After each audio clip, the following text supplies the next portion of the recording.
Primeiro-Ministro aprecia a maturidade soviética, e continua a criar estabilidade durante a visita Primeiro-Ministro malasiano.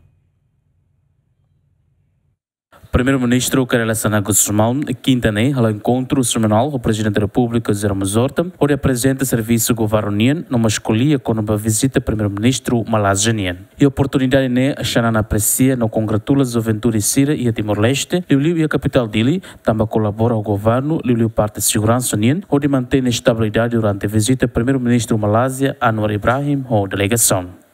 Muito com o Presidente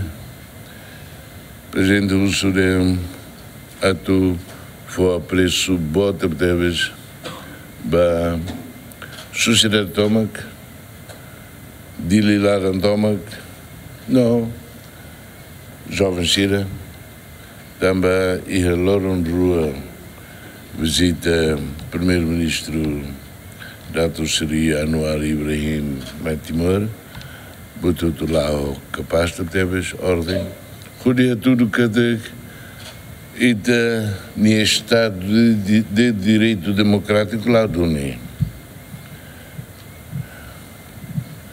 Estamos a ter um Estado de Direito Democrático também. E a luta também democracia russo-maíta, valores democráticos, mas quando a democracia tomou os dias, paz, estabilidade, e nem mais que importante muita vez. Adeus, conflito. Bem-vindo, desenvolvimento.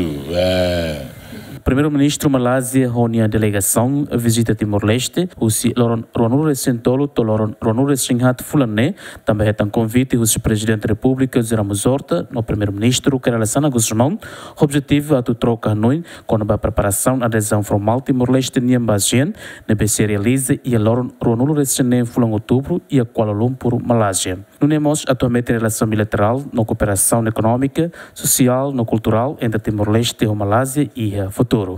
Agostinho da Costa, Simão Simenes, GMN.